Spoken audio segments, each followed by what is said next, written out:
Kādā vasarīgas darbdienas vakarā Saldus centrā garām gājēji varēja vērot šķietami vērienīgas filmas uzņemšanu. No milzu pacēlāja tika filmēta aina, kurā piedalījās vairāk nekā 50 statistu, un viņi visi no dažādām pusēm devās Kapeleru nama virzienā. Tā ir bijusī bibliotekas ēka, kas vēl pirms dažiem gadiem bija aizmirsta un pamesta. Bet tagad, pateicoties gleznotājas Ilzes Kantas uzņēmībai, tajā darbojas Mākslu attīstības biedrība Ilizanna. Šeit tiek organizēti gan dažādi mākslas pasākumi, gan radošas nometnes. Un šī filmēšana arī bija saistīta ar kādu no biedrības aktivitātēm. Pirms gada mums šeit bija kino mēnesis bija uztaisīts, un mums notika 3 dažādi kino pasākumi. Vienu no tiem vadīja Olafs Sokanovs, un mums radās ideja, pēc lielās cilvēku interesētības, mums radās ideja, ka varētu uztaisīt kā kinopulciņu, kur mēs iepazītos ar filmēšanas procesu tuvāk. Es vēlējos, lai cilvēki iemācās jaunu valodu. Viņi pasauli paplašinās, iemācās franču, angļu, igauņu un arī vizuālo valodu. Iedrošināt cilvēkus, izmantojot mūsdienās pieejamās tehnoloģijas, izteikties šajā valodā. Svarīgi ir tikai, lai saprastu ļaudis, no kura gala tuvoties. Kā lietas izdomāt, kā atlasīt, attīstīt, kāpēc, ko tu ar to vēlies sasniegt, ko tu vēlies pateikt, kas ir tavs vēstījums un kā to dabūt gatavu.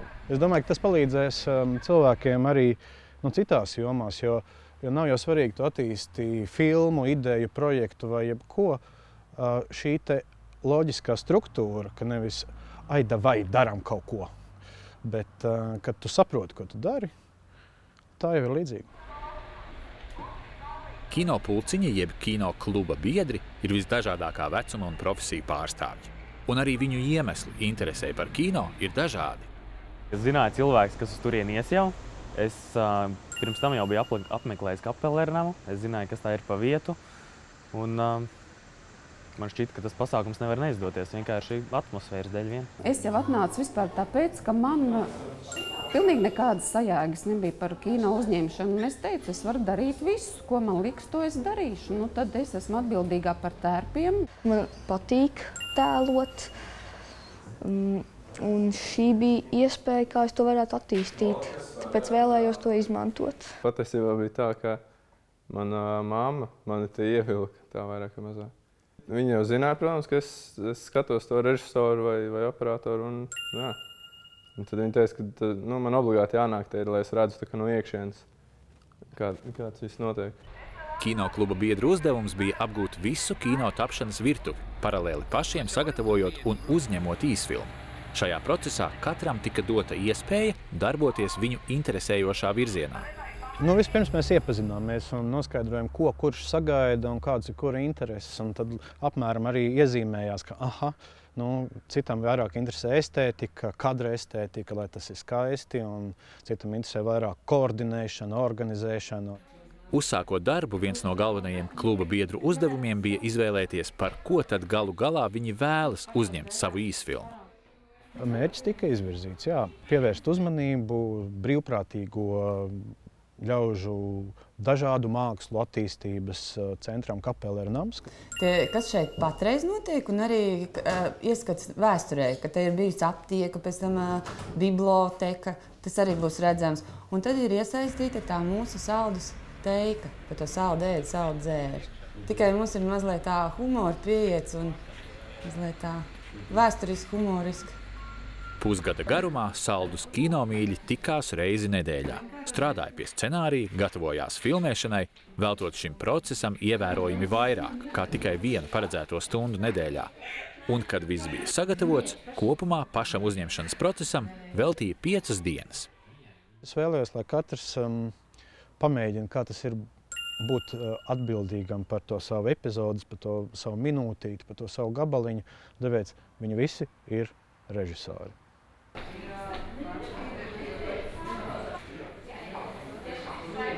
Mēs tagad gatavojamies filmēt vienu no ainām, tas ir gleznošanas ainu. Tur 2 mākslinieki gleznos tā saucamo, mēs viņu saucam par princesīti, un atnāks arī filmas galvenais varonis. un viņš tā kā piebiedrosies viņiem. Man ir tā kā jāvada. Nu, es tā kā režisors varētu teikt.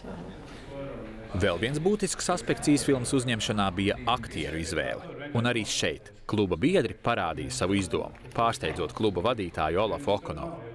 Mums saldo ļoti daudz aktīvas sievietes. Un mums tā kā brainstorm rezultātā mēs nonācām līdz secinājumu, ka jāiesaista tieši pretēji, tieši jāiesaista vīrieši. Un tad mēs piesaistījām, kas ir saldo vairāk un mazāk pazīstami vīrieši. Un izveidojām to stāstu. Iziet no šī fakta, ka mēs filmējam vīrieši. Saldus un apkārtnes iedzīvotājiem noteikti būs interesanti redzēt filmu, kurā dažādās neparastās lomās parādās gan deputāti, gan uzņēmēji, gan mākslinieki. Filmā Eiropas čempions spēka trīscīņā Vērpju Pērles, tirgus direktors slauka asfaltu, un pavisam nelielā lomā būs redzama arī Saldus novada domes priekšsēdētāja Indra Rase. Savukārt Saldus ceļinieka valdes loceklis Gints Karols šajā filmā atveido gleznotāju. Pēc būtības es esmu gan savas pilsētas fans, līdz ar to uzskatu, ka visādas aktivitātes ir jāatbalsta, kas ir sabiedriski orientēts Saldū. Vai nu salikt uz molbērtiem pa vidu vēl kaut kādas, ja tur ir kaut kādi plikuči smuki? Kinokluba biedru aizraušanās ar savu ideju un īsfilmas veidošanu pamazām to ir padarījusi par pilsētas mēroga notikumu. Proti jau 6. jūlijā notiks īsfilmas Saldu ēdu, saldu dzēru brīvdabas pirmizrāde, kas notiks Kalpaka laukumā. Būs gan priekšnesumi, gan zaļumballe, gan radošās darbnīcas, kurās piedaloties varēs dāvanā saņemt atzītu Saldus uzņēmumu produkciju. Kopumā pirmizrādi piekrituši atbalstīt 20 dažādi Saldus uzņēmēji. Pirmizrādē izskanot, kinokluba biedru dzīvēs būs noslēdzies grūts, bet tajā pašā laikā aizraujošs piedzīvojums. Ko es uzzināju?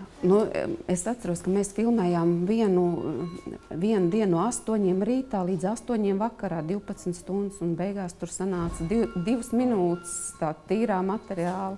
Tas man ļoti pārsteidz.